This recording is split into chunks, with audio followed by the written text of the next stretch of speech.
Oh, I don't know why, but sometimes we just need escape. Now Jerry's got his boots on and he's dragging us out and far away. It's a fever. Kia ora and welcome back to another episode of Tararua Fever, the podcast that is anything and everything to do with tramping in the Tararua Ranges. This is episode 4, Ampin for Campin, and I am your host Jerry, and an imposter expert who just loves to yarn about anything to do with tramping in the Tararua Ranges. So on today's show, we have a slightly different format for you, which is hopefully portrayed in the name of the episode, Ampin for Campin. With the first part of this pod, where I might normally recount a previous tramp or experience, today I will be joined by one of my closest friends, Alan, or Al, who is not actually a tramper. In fact, this will be his very first overnight tramp that we'll be going through. And for the second part of the pod, I will be joined, as usual, with the guests for another in-depth interview. But before we get into things today, I always have a couple of reflections that I've been mulling over. Now, today's reflections are actually based on the last episode, where my lovely darling Lex and I were briefly talking about what we considered to be some of the steepest descents and ascents in the Tararua Ranges. And during that discussion, I mentioned that I did want to, I've been talking about this for a couple of podcasts. I want to do a poll on what people think is the steepest ascent or descent for them in the Tararua Ranges. Now, when I say steep, it might not necessarily be your version of steep. It might be just the one that you find the hardest. And that, that doesn't always correlate with steepness.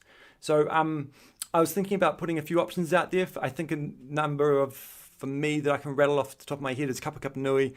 I've said that a few times. I think from Cone Ridge down to Neil Forks is an absolute, that one's crazy steep. Look, there's so many. The Omega track, the one up to Jumbo from Adi Whakatu.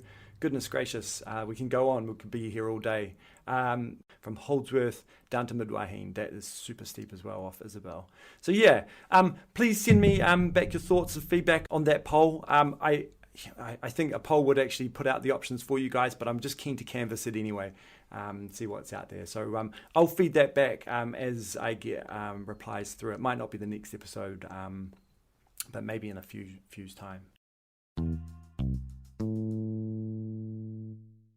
But today my reflection is not only based on the steep ups and downs which people may or may not love about the Tararua Ranges.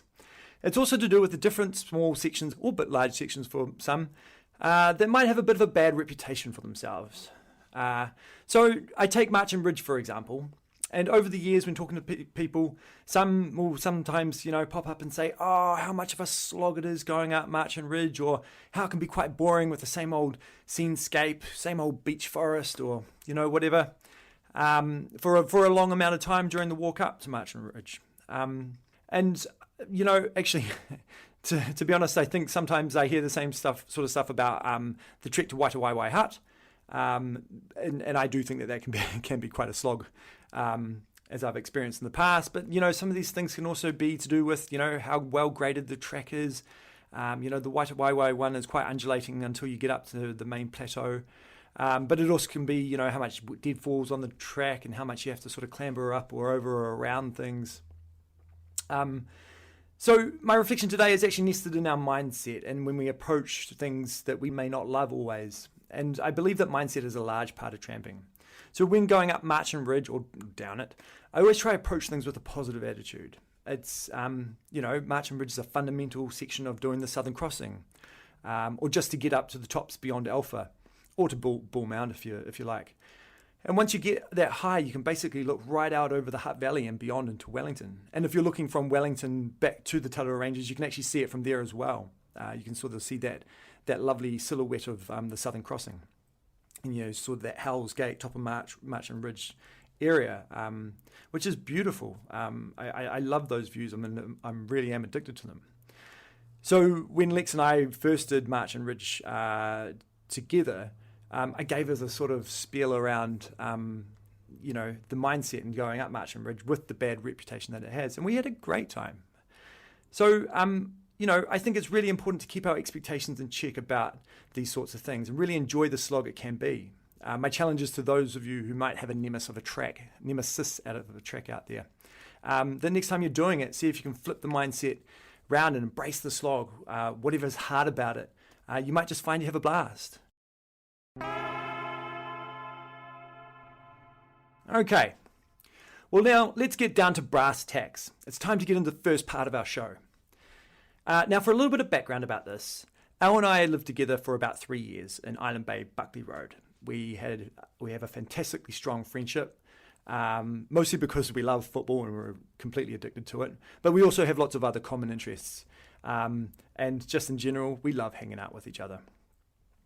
But one thing that Al could never understand was my love for tramping. And often I'd come home from the hills from a weekend away, returning pretty haggard and windswept. And he'd always say, "Well, you're a better man than I am, Jerry."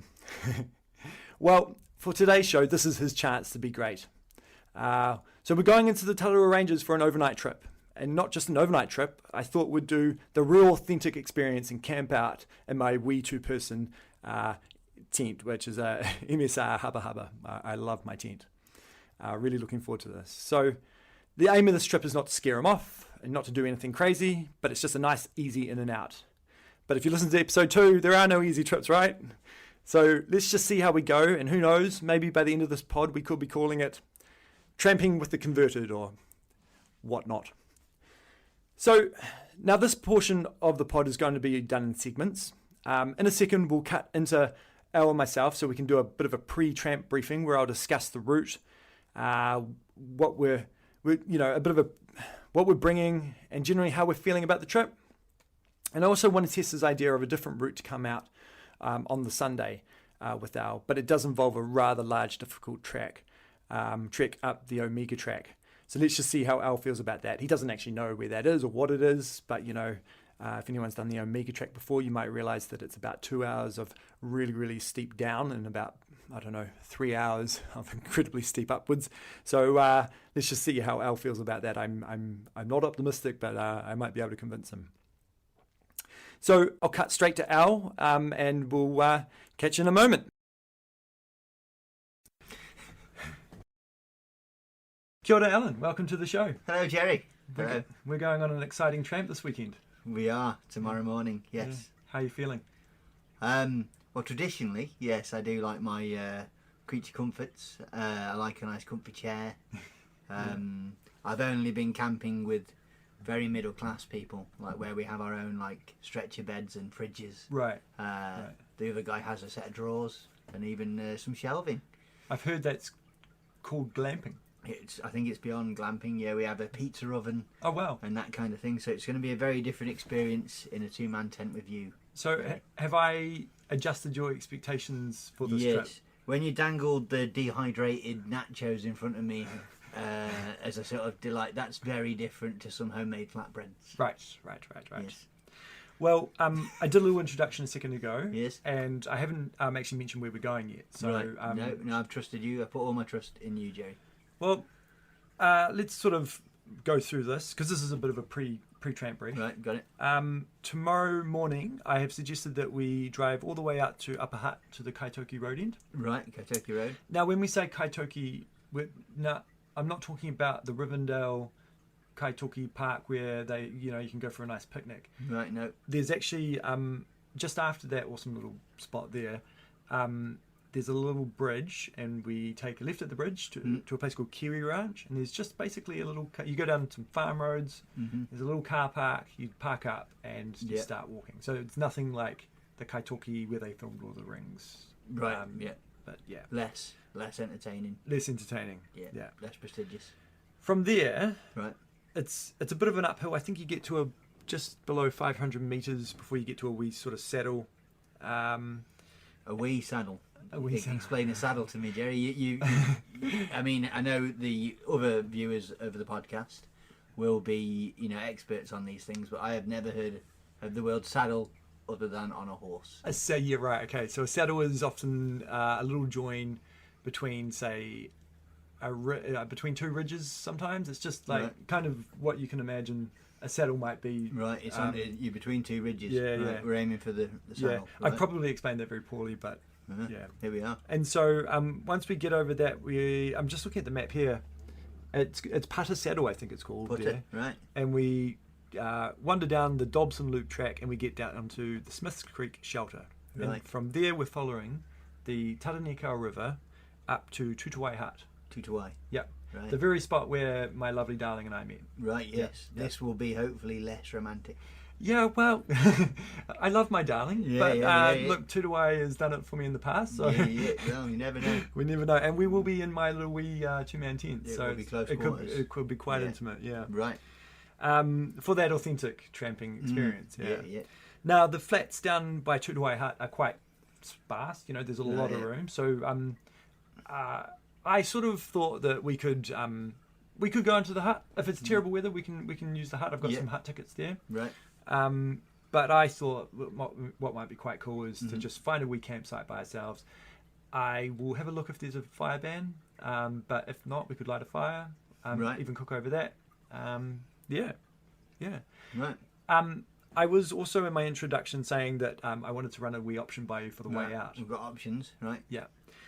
I was originally thinking that we could just come out the same way, but there is a little wee option. If you see the map here, there's the Omega track just on the other side of the river, which would mean we'd have to cross the river and get wet feet. Now, I know very little about maps since I did orienteering in Duke of Edinburgh Award in around 1999. Yeah. But I know that lines close together equals steep. Yes. Those lines look very close together, Jerry. That Omega track, I have come down it quite a few times. I can't think if I've been up it, but it would be very steep. It would take us a decent 3 hours, maybe even 4. Right. I don't want to I don't want to sound negative, Jerry, but my fitness probably, we can assess the situation after day one, probably. Why don't we aim to come out the same way? But if in that morning you are feeling very, very adventurous, if my dehydrated food has given me all the energy in the world, we can go up the Omega track, and that means that we can come down Marchant Ridge. So and that's prestigious, isn't it? The Marchant Ridge. Yeah. You possibly haven't heard, but I did a wee spiel about Marchant Ridge. Oh, did you? As well? Right, yeah. And right now, we're at your house in Broadmeadows. Yes. And the top, halfway up Mount Cowco, highest street in Wellington. Yep, that's right. And I always love it at your house because we can always, when we look out your view, we're looking basically almost directly at the Southern Crossing. Yep. Which Marchant Ridge is basically the start of. Right. Yes. But right now we can't see the Southern Crossing, can we? No, there's a big cloud in the way, Jerry. There's a massive cloud over it. Yes. And it's been pouring down, hasn't it? Yes. I have already inquired as to what weather conditions get this postponed. Yeah. And to which the answer, I was given quite short shrift by Jerry, in that basically you just need a coat, Al. We'll be fine. A bit of rain never hurt anyone. But I like walking in the rain. But and from episode 1 though, I've heard what can happen. I'm an avid listener of the Tararua Fever. That's the phrase. Yeah. I've listened to that, and now, yes, your confidence slightly unnerves me. This is the trip I did with my dad down the Otaki River. Yeah. And I know that Coase isn't a man for hyperbole. You know, he wasn't overselling the peril. He doesn't mince his words. No, it sounded quite perilous. And generally, as a rule, I avoid peril as a lazy man. So it'll be interesting to see how I deal with peril as a person. Yeah.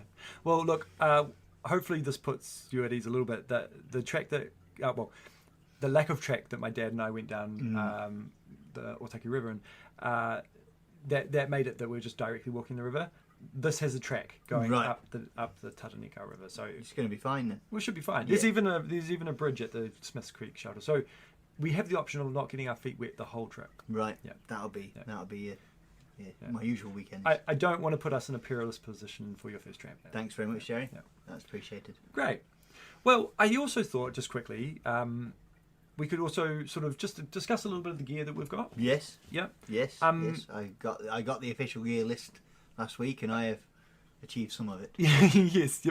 I sent you through. I actually went to the Tararua the Tararua Tramping Club website, and basically copied and pasted their suggested gear list. I took a few things out because I thought some of it wasn't for a one night. For a one night, yeah. And we're in summer, so I'm hoping it's slightly warmer than it would be in winter. But sometimes it doesn't matter in the Tararua Ranges; it can be just cold and miserable. Right. But I think we've basically got all your base layer gears in terms of warm gear. Touch of merino. Of merino. We've got a pair of. You've got your hiking shoes there. Yes. the one It's thing not that boots yet. No, they're not quite boots, but I think we'll be okay for this trip. I'm just not committing to boots just yet. Well, I think that's Yeah, probably yeah, okay. yeah. I think that's totally fair that you don't go spend a whole lot of money on boots. Because I might hate this weekend, Jerry. The only thing you might. Yeah. The only thing I think we need to be mindful of is when we come. When we first start from Kaitoki Road End, there's just a little bit of uphill, and it's quite the surface is quite clay sort of based, Right, and it can get a bit slippy. So we'll just have to keep an eye on that. But even in my tramping boots, can be I could wear my Copper Mondials. You go up on the else That for would football. be an Yeah, interesting yeah. call, but it might have more grip, Yeah, but less But- waterproofing. and less waterproofing, and another thing that you have to carry, isn't it? Oh no, I just wear them. You just wear them. For Yeah, the trip, the whole trip. Yeah. Right. I mean, it seems like it'll take a stud right now Yeah. after that rain. Yeah. So yeah, we'll Yeah, go for it.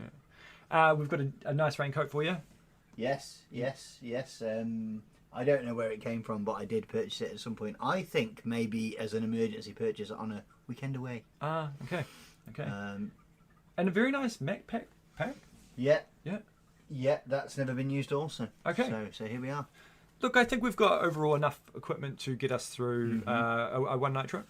Yeah, and you are carrying all of my essential items, aren't you? I You're am. carrying my Diet Coke and my chocolate. Yep. Yeah, you're carrying all of that as much as I need, did you say? As much as you need. Yeah, perfect. I have completely volunteered myself. I have a 75-litre cactus pack. It carries quite a bit. On the plane when I arrived last night, it was 22.5 kilos. So I was banging on that 23 Yeah, well done. limit. Well done, congratulations. It won't be that heavy with all my gear, but it might be that heavy with my gear combined with your essentials. Yeah, okay. Well, Yeah. we can assess that in the supermarket in the morning. But overall, I feel like you prepared me well. Yeah. I'm ready for the challenge ahead. Fantastic. Thanks. So, last but not least, what time do you want to go in the morning? What's our plan? Yeah, well, look, like I have this problem with golf in that people always want to try and start at 6:18 a.m. Yep. And I can see in your eyes that you want to tell me a number that you know I'm not going to like. So basically, Jay, you tell me what you would prefer, and I'll get as close as I can. It's kind of how I work with my employment as well. They say 9, but Right. often that doesn't quite work out. Right. Yes, I am a big fan of starting bright and early, but look, I can be pragmatic on this trip, Al, and look, if we're walking by 9 or 10 o'clock, I reckon that I Okay. can, live with All right, that. and how far is the drive from the central Wellington area? Yeah, we're going out to Upper Hutt, so it's an hour. It's an hour or so. Right. And then I think the walk up will take us about 6 hours, maybe. Right. Yeah, I will have to warn you, pace might be an issue. But you might just have to slow yourself down. That's chill totally out. fine. Of Yeah. course, Al. Of Yeah. course. There's also one little thing that I forgot to mention. Right. And if we go back to the topographical map here, Oh, here we are. I might just zoom in a little bit. There's, I think it's, now I've never been here. There's this thing, Al, that you might not know about. It's called the Lost Huts of the Tararua Ranges. Right. And within the Tararua Ranges, there's scattered a whole bunch of huts that are not official huts. Up Rogers Stream there, I think there's one called Joe Gibbs Memorial Hut. Joe Gibbs was apparently a bit of a pioneer of the Tararua Ranges. He cut a huge amount of tracks and explored. He's one of these famous people. Yep. So to pay homage to him, if we've got time, we could go just there. go up Rogers Stream and just have a little look around, see if we can find tag and bag a hut. Yeah, I mean, it sounds quite a lot like the start of some kind of horror film. Like, we just popped off to see this memorial hut that definitely isn't haunted. Yeah. Okay. But yeah, I mean, it would, if we get a podcast out of it and maybe even a mini series on Netflix, then I'm all right. Yeah, well, okay with that. let's explore it and see what happens. Okay. Well, that's just if we've got the time. That's just if we've got the time. Yeah. Okay, then we'll probably better wrap this up. Yes. We'll be coming back through with snippets of our tramp as we go, aren't we? I think we'll do one in the car before we quickly leave in the morning. Yeah, we can do that. Yep. I've got some challenges for you. Yes. Some some little quizzes and stuff. Fantastic. Just to keep it like TV, basically. Yeah. So we're going to go for sporadic little bursts of challenges for Jerry to test his knowledge. Yeah, I'm a bit nervous about these, but Yeah. I'm excited all the same to bring a bit of excitement to the podcast. Yes. Yeah. You're welcome. Well, look, stay with us, and we'll be with you as we get through our tramp. Thanks. See ya. Cheers.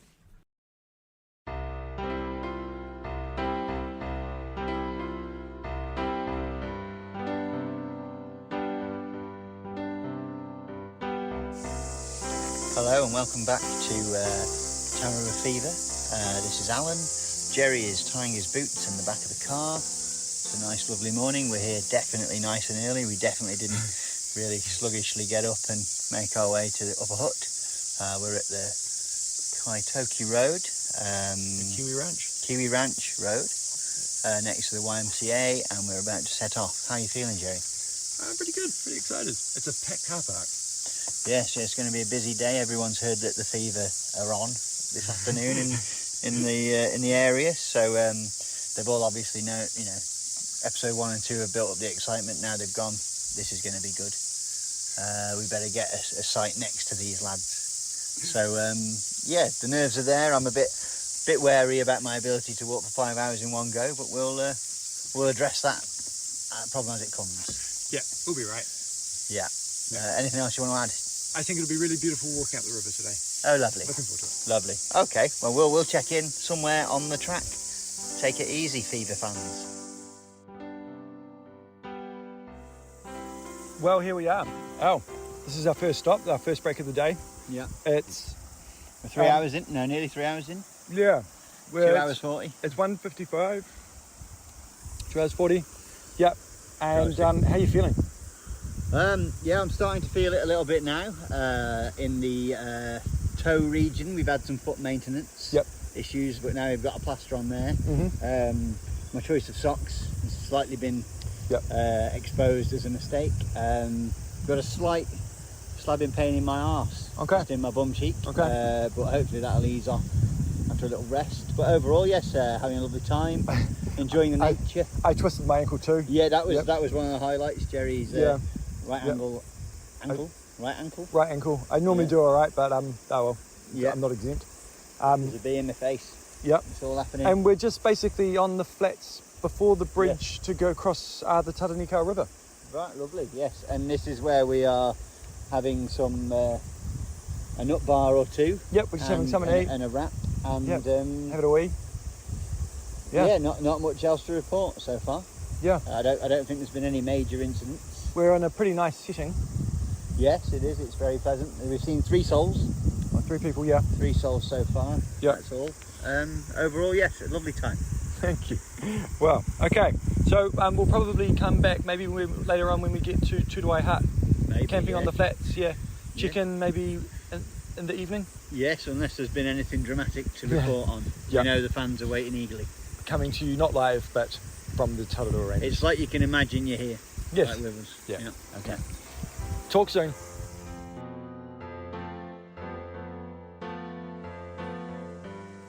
Well, here we are again now. Here we are. We've made it. Yeah, we made it. Yeah. Yeah, just about. It's Saturday evening. Yes. It's about 10 to 7. Yes.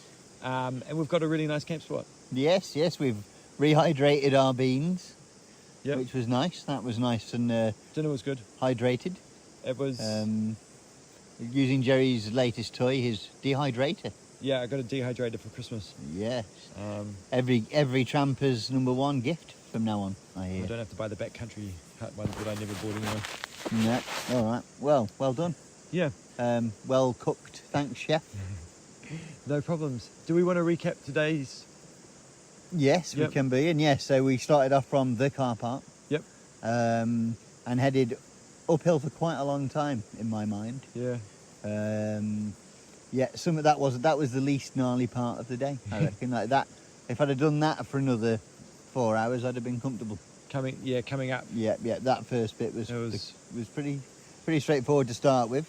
It took us probably about 2.5 hours to get to Smith's Creek shelter. Yeah, which is a dingy kind of room, not one that you'd sleep in. I probably wouldn't want to sleep in there. No, but it's just in case of rain. And you hit the Tararua River basically. Yeah. And we hadn't really had lunch, and we were You got a bit hangry there, but kept telling me it was just round this corner for about an hour, so that was a good treat. I wanted to find somewhere nice by the bridge that crosses the Tararua River, and I was kind of forcing the issue that we got there, but we got there. Fine. Yeah, we got there. We made it. We had a nice lunch. We found a lovely spot for lunch. With a little fire and everything, for a little fireplace. Yeah, a little fireplace. It's flats on the river, just before the bridge. You can see the bridge up ahead. after lunch, we left that little message for lunch, and then after lunch, we headed on up to the bridge. Yep. So we got over the little wobbly bridge. That was nice. Yeah. That's a photo opportunity for the Insta, isn't it? It looked like nice deep pools to swim in there. Yeah, we've seen some nudists there since from our camping spot. We have. After we crossed the bridge, things got harder, eh? Things started going up and down, didn't they? Yeah. You'd be walking along, minding your own business, having a lovely walk. Then suddenly you've got to go up this sheer, well, not quite sheer, but like, dragging on roots and things, and then back to being normal and calm, then back down some roots again. Yeah. So it got a bit more hairy. How were you feeling at that point? I was quite warm. And I was beginning to get slightly uncomfortable that I might throw myself off a ravine. Yeah. Yeah. Okay. So, but I trusted you. Yes. And then until the incident, the decision. We got to that point. We got to a decision, didn't we? Do you want to describe that point? Yeah, well, Jerry was like, largely 10 or 20 metres ahead most of the way. And as he turned round at this one point, with fear in his eyes and a look of, oh dear, Alan. And it's kind of the look that, like, and I don't know how many of the old JJs listen to this. Yeah. But whenever I used to, like, really do a bad thing in football, when I just was looking a bit old and tired, Bass would give me this look of, oh, Alan, like, not now, why have you done that? Yeah. And you had that same look at me as like that, oh dear, oops, you're in trouble, mate, kind of thing. And then, we peered round this sort of corner, and it was a drop of probably, conservatively 20 metres, but you got a little rope to hold on to. And that was about it, wasn't it? It was a really, really steep drop. Yeah. And the rope was there to support it. And we decided at that point that maybe we should just find somewhere nice to camp. Yeah. So we were actually back at the spot where we had lunch. Yeah. So we decided to walk back and look for a spot, and this was the best one we could see. We're deep in the Tararua Ranges. We've got a lovely view across the river. Sun's just going down now. I think that there's nothing more that would have been gained by slogging it out 6 feet away. Alan's got the full flavour of it. Yeah. What do you think so far, Al? Some of it's a bit hairy, isn't it? Yeah, it's a bit more rugged than I was expected. There's no benches, there's no lookout points. Yeah. It's sometimes hard work. Yeah. Yeah. I think that I have a lesson learnt again, that there are no easy trips. Yeah. And that I need to scale my expectations for my friends more often. You can't go straight from couch potato to doing all of this, it turns out. This is the third time I've done this, Al. Right, yes. Where I've underestimated something.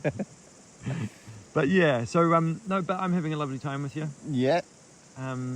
We've got a really nice campsite on the flats, right by the river, as you said. Yeah. Yeah. It's a nice little spot. We've obviously a few people have walked past and looked over enviously, wishing they could have this spot. They have. Well done, Jerry. Well spotted. Yeah. And now the flies have started to go away. It's turned to a nice, pleasant evening. Sandflies have biting before. It was fun time. So you've got a question or something? Yes. Is it time for my quiz? So at one point earlier on, when you were trying to point out the name native trees, you nearly slipped over and went down a massive ravine. And through my mind after that point was, how long would I have survived out in the wilderness on my own? Because I wouldn't have made it back, I don't think. And I'm not a woodsman, am I? I'm not an outdoorsman. How long do you think you'd last out in the wilderness on your own, Jerry? Is my first question. I back you for a good couple of weeks, maybe. I'd love to stay out here as long as I could sometimes and just tramp. Question is, right? Various stories from around the world. Yeah. People have got lost in the wilderness and survived on various things. Usually, it's mushrooms and berries. Yeah. And river water is basically the three things on most of the stories. But there was a couple of stories that were a bit different, right? And they've got something. They lived off things that probably a bit different, right? And just want to see if you can guess which are true, and which are false. There's 4 options. Yeah. 2 are true. Yeah. And 2 have come out of my mind. Okay. Right, are you ready? Go right ahead. So, did a man survive on a selection of lizards, a bag of Haribo, homemade lasagna, or a squirrel? Which are true and which are false? Can you go through it again? So, a selection of lizards, Haribo, homemade lasagna, or a squirrel? Maybe a squirrel. So there's 2 true. A squirrel, and what's haribo? You know, like the sweets, like in a Oh, okay. like in a packet. Oh. Homemade lasagna. I mean, I've just brought out dehydrated. Yeah. So what did he survive on though in the wilderness? Okay, I'm going to go with haribo. Right. So the true ones were a squirrel, correct, and a selection of lizards. Oh, a selection of... Yeah. So a guy survived in the wilderness by eating a selection of lizards, Okay. apparently. And I made up a bag of Haribo and homemade lasagna. And yeah, more to come on the quiz questions tomorrow. Yeah. We're going to probably start winding down soon. We're just having a lovely evening watching the sun go down. And we'll be out of here tomorrow. Yeah, nice and early. Probably come in for one more chicken. Yeah, or maybe a morning and then a finale, like when I'm back in the real world. Yeah. Maybe even from my sofa. Yeah. And see if I miss this wilderness feeling. All right, we'll catch you soon. All right, see you later.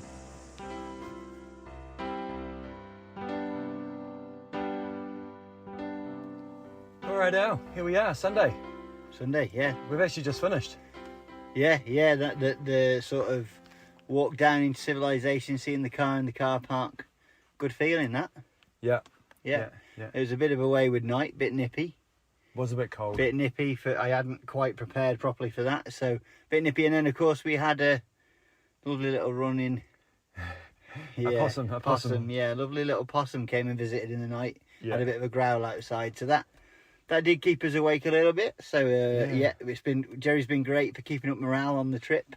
Yeah. There was a little bit of a vertical section that needed a bit of guidance on. We held hand a few times over the day. We can hold hands. We're friends. Yeah.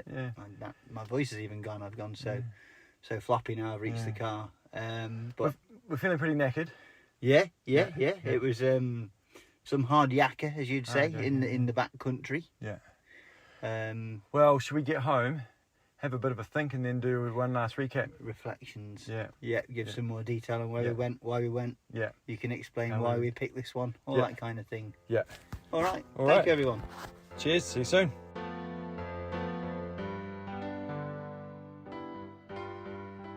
All right, Al, we're back.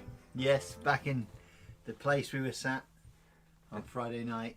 At the very beginning. Yeah. Back into civilization, real life, reality. Yeah. We're showered, we're fed, we're watered.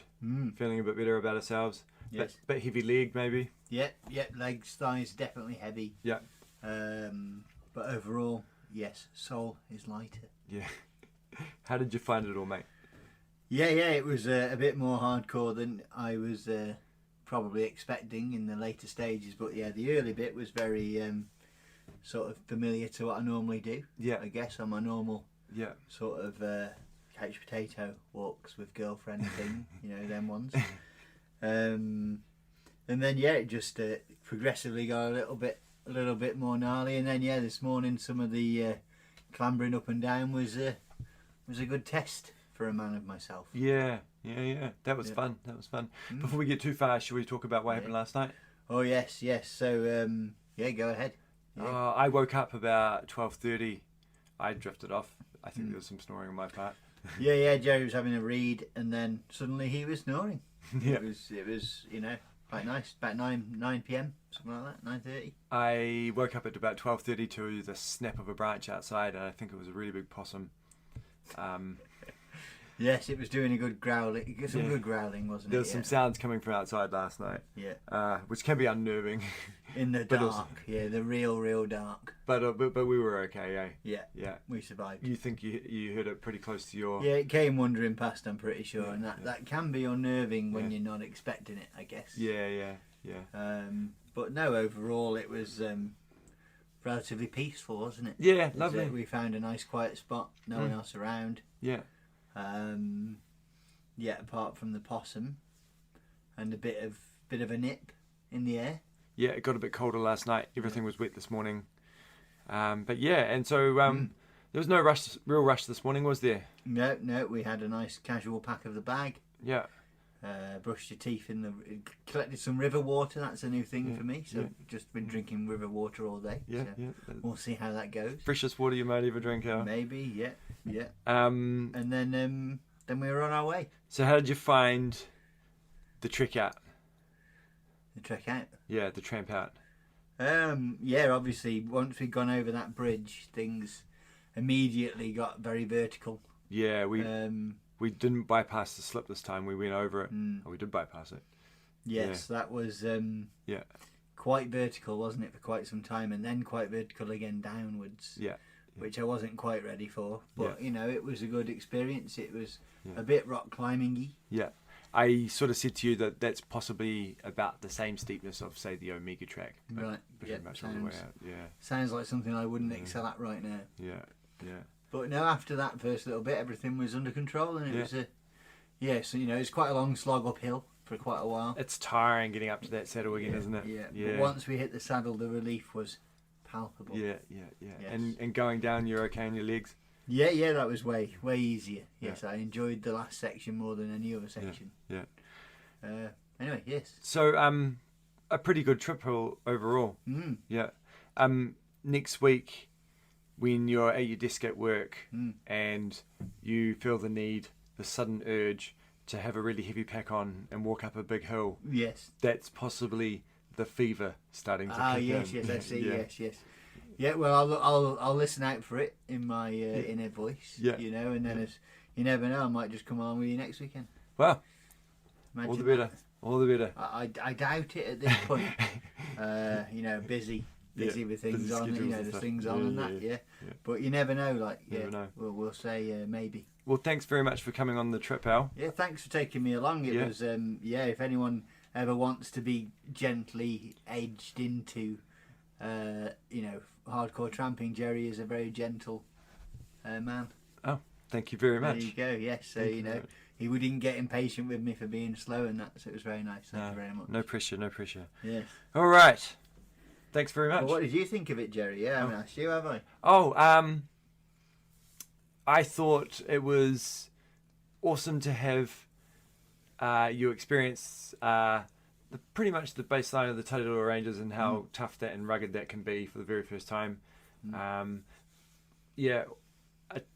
Insight into what I've done all those years when we were living together. And just stoked that you can see it for yourself.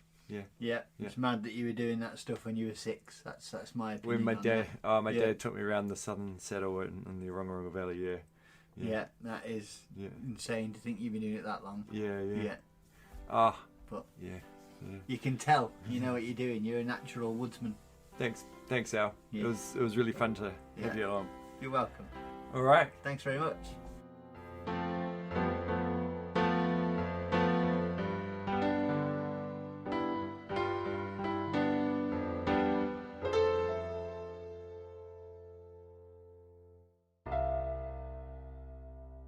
Thank you again to Alan. Now that some time's gone past since the trip, and you can sort of have some retrospect about it. It was a really fun trip. It was not easy. I was, pretty knackered afterwards, going up and over the Puffer Saddle 2 days in a row and down the Tatanika River.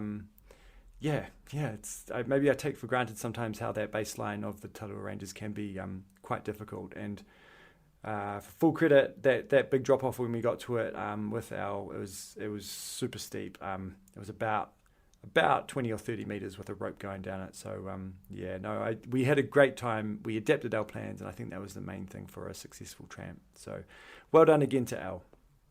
Okay, moving on to the next part of our show. As per usual, it's going to be an interview with a very special guest. But now we've got a new name for it, thanks to Al on that trip. It's called Walk and Talk, despite I'll probably highly likely never be walking and talking with the person I thought it was apt. So join me after the break, and we'll see you there.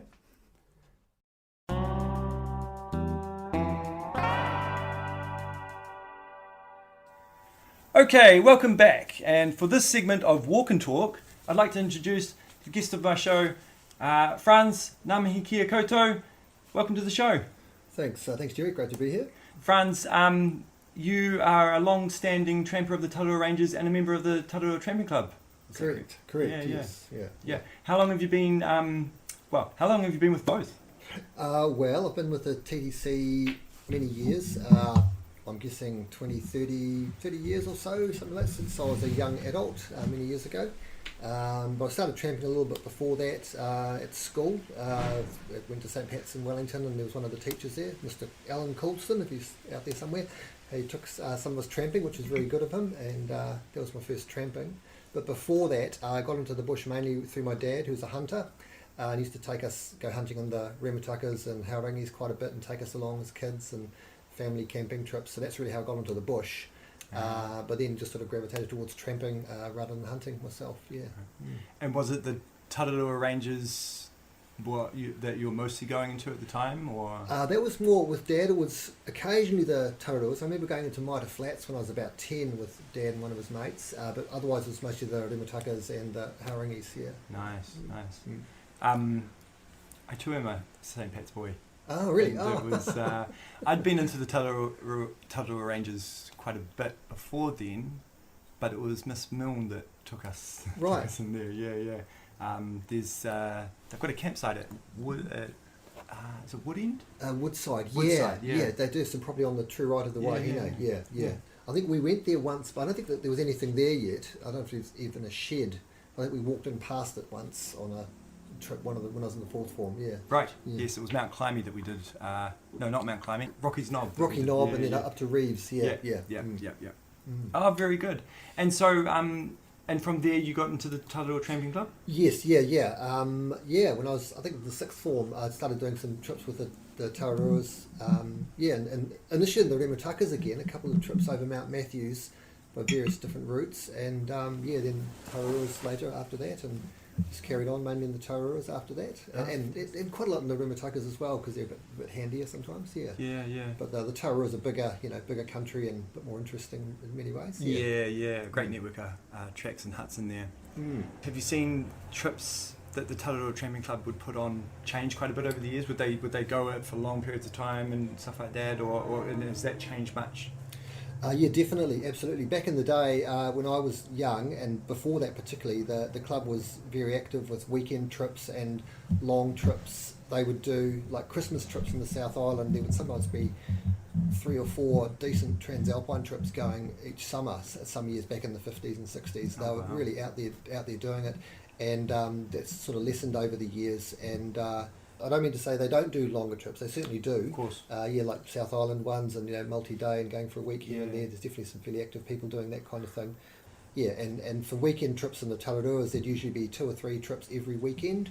But in recent years, that's changed a lot. And other tramping clubs may have had the same. I'm not sure to the same degree, because club membership has aged in general, and there's not many weekend trips happen now. There are some, but some weekends there's no weekend trip, as in overnight trips.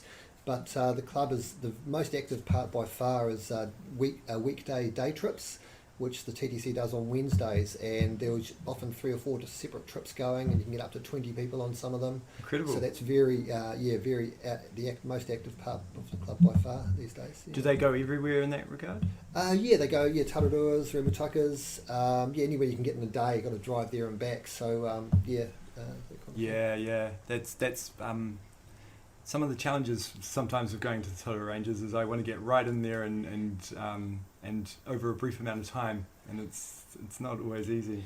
Yeah, it is. It's interesting. How far can you get in a day? That's one thing I've been interested in over the years. Not so much now is, want to get somewhere.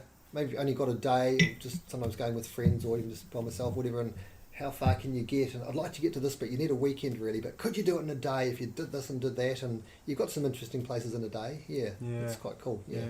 I did a day trip with Murray Present, who was on the show a few weeks back, and we went up Marching Ridge, got halfway up and dropped off the side of it into the Eastern Hutt River, Nice. Yeah. and back to Kaitoki. That was about a 12-hour day for a Sunday. Right.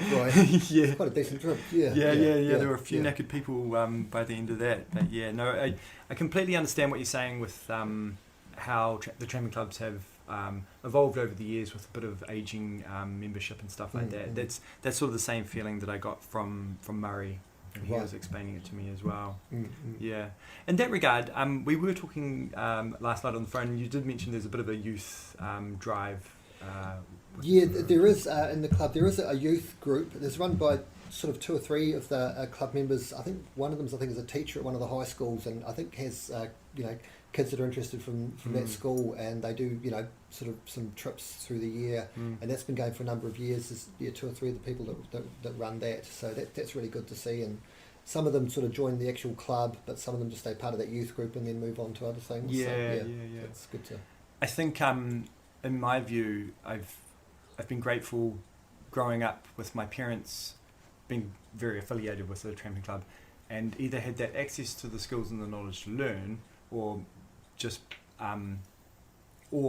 by proxy of going in with my dad. But it's quite a good way actually for young people to learn the skills of tramping, even if they don't stay. Yeah, definitely. It's a great thing to do. Yeah. Mm. Yeah. I also did my alpine instruction courses with the Tararua Tramping Club. Weirdly enough, yeah. Yeah. I remember doing that many years ago. That was good. It's a good course. It still goes. Yeah, they still do it. Yeah, on Mount Ruapehu? Usually, Ruapehu, they have usually about 3 kind of rock climbing kind of day things with an evening session in the week prior, and then there's usually 3 weekends up at Mount Ruapehu, staying at the club lodge up there. The third one, I don't know if they still do it. When I did it, we go up in Snow Cave somewhere. Like we went up onto Mount Tongariro and dug snow caves there and stuff like that. So it was many years ago, but you're getting out there.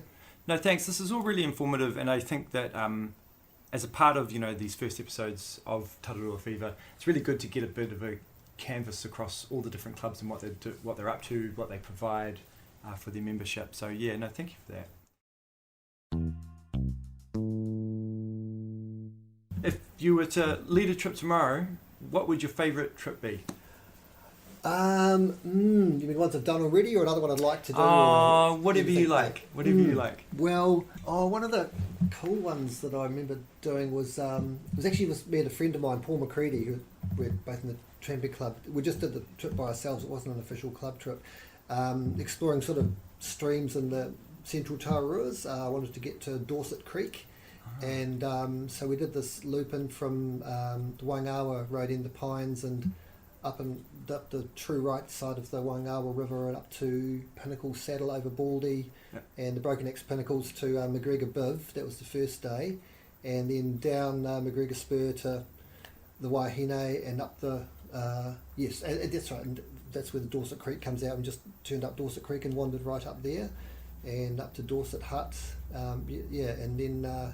came back down the next day and up over some spur to North King and then down to Mitre Flats and then out again. That was a really cool trip. The Dorset Creek was really lovely. Fantastic. That sounds like a great one. Yeah. When I was talking with Murray Presen from the Hutt Valley Tramping Club not long ago, he talked to me about a trip that they'd done where they went up to East and West Peak between them and dropped into Chamberlain Creek. Yes. Now, I have discussed this with you. I after that interview on the podcast, I started Googling that trip and thinking that might be something that sounds appealing to myself. And I find myself on the Tararua Tramping Club website, which has some great sort of recounts of stories, and there your name pops up saying with a story of you guys doing it yourselves. However, in that trip, I think you had proper abseiling gear. Yes, you do need to be able to abseil. It was amazing listening to Murray's story when they did it and just didn't have any harnesses because they hadn't been invented. And that sounds pretty hard going. Because there's about 6 waterfalls in Chamberlain Creek that you need to abseil, or there's a couple that you can jump into the pool, or one anyway, and another one you could jump. And but just listening to Murray's story about abseiling without a harness, and you wrap the rope around under your leg and just get horrendous rope burn, I think. It just sounds terrible. I remember trying that once years ago, just on a tree in the backyard to see if you could do it, and it's very painful, and I would never do it. But also I remember my dad telling me about that thing, what they used to do when he was young back in Austria. You used to have like a piton hammer or something, and you'd stick it, I don't know, down the back of your trousers or something. hopefully it didn't fall out, and then you would the rope would go around that. Some of the friction would go on that. Okay. Was the theory, but I still think it's probably a fairly painful way to do it. So. I can imagine it would be. And yeah. Murray might correct me if I am wrong here, but my memory of him telling that story is that they almost bought that rope on a whim just in case. Yeah. Yeah, I don't know if you'd get down it without a rope actually. You might have to just sort of bail out and climb back up the hill or something, because there's some fairly decent waterfalls in there. I don't think you can just sort of climb around them. Yeah. So we did that trip. It was a bit weird. I was about 40 at this stage, and I'd never done it and wanted to do it. And every few years or so, someone would lead it, and it came up again. And this young guy, Hayden Richards, was leading it, and I really wanted to go. And I thought, okay, I'm going to do it. And then I realised I was actually meant to be rostered to work that Friday evening, because you got to Hirapai on the Friday night. Right. So I was working till 10 p.m. on the Friday, and I think, oh no, I can't go. And then I thought, well, hang on, wait a minute. If I finish at 10, it's a 2-hour drive to Pitara, 2-hour walk up to Hirapai. Could get there at 2 a.m. Oh, that could work, have a bit of a sleep. So I did that. Asked Hayden, and he said, yeah, that's okay, you can come along. And so I did that and caught up to them then. And we got up in the morning, head off before 7 or whatever, and it was really windy. And it turned out when we got up, an hour or so above the hut up onto Ruapai, where you get the full force of the wind, it was very windy, and you could hardly stand up. So basically, it wasn't going to work. So we just abandoned it and went home again after all that mucking around. Oh, really? Yeah, 10 o'clock in the morning, we were down at the cafe at Mount Bruce, and and slunk off home. So then we decided to have another try, and we thought, why don't we try and do it as a day trip? You could probably do it if you started really early. So a couple of weeks later, we went over and stayed at Hayden's granny's house in Masterton for the night, which is helpful. Got up about 4 o'clock in the morning and took off. Started walking at 5:30 and did the whole thing, and got back to the car at about midnight, which was my longest day trip ever. But that was really good. That was fun. Fantastic. Yeah. It's great to have Murray talk about that story, and then you sort of reinforce it. Albeit maybe done slightly differently, but Actually, another thing I learnt on that trip, with the learning experience, was as well as the abseiling, because I just followed along with that. I don't really know how to do that properly. I was just following with the other guys. But it was a bit cold and a bit drizzly on that day, and because we were going through some of the pools, we had wetsuits on, sort of mini wetsuits or shorty wetsuits, but it was starting to drizzle a bit, and you get a bit cold because you're mostly just walking, and so we put our raincoats on as well. So now it turns out, when we went to jump into the pool, it turns out that it's really hard to swim while wearing a raincoat. So pro tip, never do that. If you've got to jump into a pool, take your coat off first, because we jumped over this waterfall. Hayden went first, disappeared under the overhang, and he didn't kind of swim out, so we weren't sure what had happened to him. So we just jumped down as well and found that it was very hard to swim, and Hayden had to, because your arms are the sleeves are full of water, so your arms are much heavier than usual, and so he'd sort of gone for the nearest bank, which was right back under the waterfall, and so we eventually managed to get out of that, and so learnt a little tip from that one. Yeah, a little, do that again. Little hot tip, right. I think I did talk to you about this on the phone as well, but there's a bit of a hidden lake up that way. Is that where you come out of Chamberlain Creek and into the Ruamahanga? Correct, just a little bit further down, where you come out Chamberlain Creek, it's a bit further down the river, like a K or so, whatever, and then just where it opens out, not far from Roaring Stag Lodge, there's a long, sort of a flat bush terrace just above the river, and it's just near the start of that terrace, at the uphill end of it, and just sort of climb up the bank. It's kind of where it's marked on the map, that little lake. It's quite a nice little bush lake. It's hard to get a clear view of it. So there's a couple of places where you can see out across it. That's really worth a visit.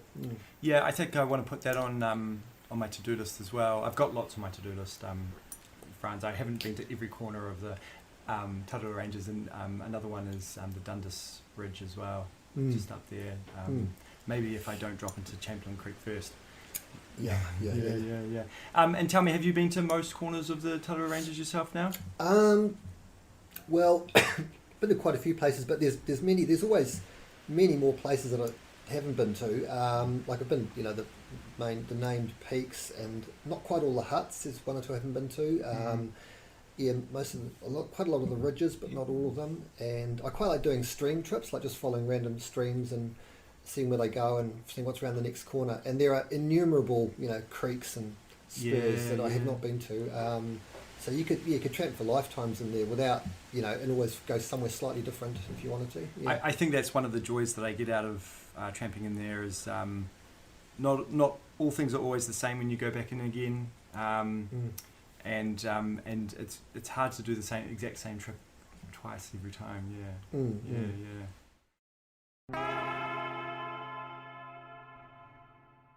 Paul and I have done the whole Waihine River, but not in one go, just in sections. People do it as a single trip, which would be fairly serious trip. But we did it in sections, and one of the sections lower down, we went from Holdsworth, kind of to Mangahuka, and then down to Hector Forks, and coming down the river from Hector Forks. The river was up a little bit, and it was a really windy day, and it was drizzling a bit. And the river, there's normally meant to be about 1 or 2 swims between Hector Forks and Totra Flats, but there was we probably shouldn't have done it. Basically, it was about half a dozen swims and lots of deep wading. It was quite a little bit scary. And the other thing, the wind was really strong, which didn't really cause a problem for us, but it made it really spectacular. There was water, like all the pools, they were kind of white. There's spray whipping off the surface of the river the whole time. And when we got to the river at Hector Forks, just sitting down by this pool there, and this sort of gust of wind came up the valley, and it carried this kind of sort of, not quite a water spout, but this kind of column of water about 10 metres wide, 10 high, just came sort of hissing up the river. And when it got to the pool we were by, the wind just sort of stopped, and this kind of column of water just dropped into the pool. And it was kind of all spread out, like really thick spray kind of thing, but it was this circular thing of it. Dropped into the pool, and these big waves kind of just, I've never seen that before. That was amazing. Was that directly on top of you at the time? Or? No, we were just sitting on the beach, and it happened just in front of us, about 5-10 metres away. Yeah, where it dropped into the river. It was amazing. I've heard Hector Forks can be a bit ropey. There's this an older chap who's deceased now from the TDC, Mervyn Rogers, the late great. He wrote a guidebook to the Taruruas many years ago called Tararua Footprints, and he had quite a quirky turn of phrase, and what he writes about this route from Konstantinov down to Hector Forks is, what he says about it is, occasional markers will reward a positive attitude. That's what he said about it. So, so we did find the occasional marker, but they weren't much use because... I, at the start of this podcast, put a little reflection in talking about our mindsets when we go into certain tramping trips, and I used the example of Martin Ridge having a bit of a bad reputation for being long and boring and slow, and I try not to ever find myself trapped in that mindset. I try and embrace whatever you're getting yourself into, and that sort of reminds me of that little quote from I'm sorry, I forget. Tararua Footprints. Tararua Footprints. Actually, if anyone's interested, it's available on the Tararua Tramping Club website. It's been kind of revised and updated, a lot of the info in it. It's called the Tararua Tramper's Guide. So if anyone wants to look it up, you can find it on the TTC website. Fantastic. It's got a lot of rich information about Taruruas. Other people have done guidebooks as well over the years. There's a number of other ones as well. Okay. Maybe that's a segment for itself. Before we wrap up, I hear that, am I correct in understanding that you're a GP? Correct, yeah. Franz, last week I was suffering from some sort of cold sweats, hot flushes, a bit of dizziness, and I ended up going out tramping in the weekend with my friend Al, and it all dissipated, it cleared up, interestingly enough. Now that I got back on Sunday evening, and it's been slowly coming along, coming back this week, would you recommend me going out again? Would that be the best prescription for what everyone's going through right now? Oh, absolutely, Jerry. Yeah, you've got to do it. Yeah. Tarurua fever is real, isn't it? Correct. Very, very addictive, I think. Look, thank you again for coming on the show. It's a pleasure to have you, Franz. Your tramping knowledge is pretty sparse, and really, really appreciate your reflections. Thanks, Jerry. Thanks for having me on. Thanks very much, Franz. Thank you again, Franz. It's awesome to have representatives from the tramping clubs. In starting this podcast series, I do want to canvass a lot of the clubs, as many as I can, to A, promote them, and B, find out more about who they are and what they're doing, I guess. And you never know what sort of small gems you can get out of a nice interview with someone like Franz, who is just a wealth of knowledge.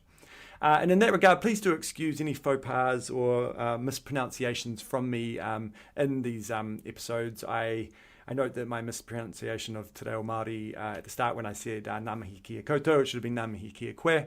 I also referred to his knowledge as sparse just at the end, which is probably not quite what I intended. Wide and breadthful is probably something I wanted to say there. I think even earlier I referred to puffer saddle as putter saddle when I was looking at the map with Al. So look, I'm not going to always get things right, but I do hope that you appreciate the intent of getting as much information out there as possible for eager listeners. Right, it's almost time to get this thing out there. I know that people are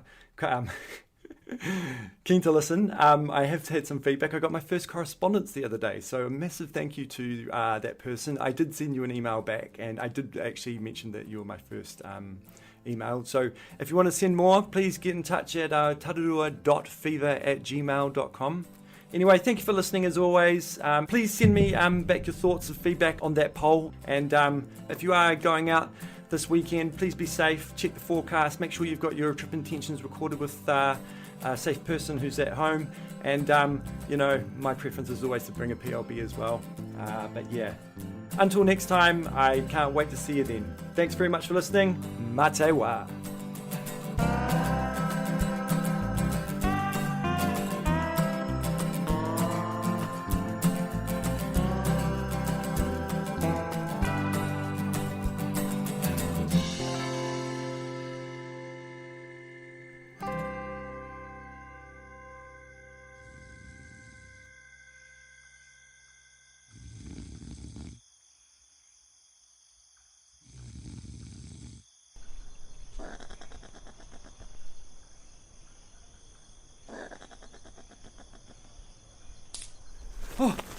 Oh, what was that? I don't know, Jerry. You're the woodsman. It's probably nothing. Let's just go back to sleep.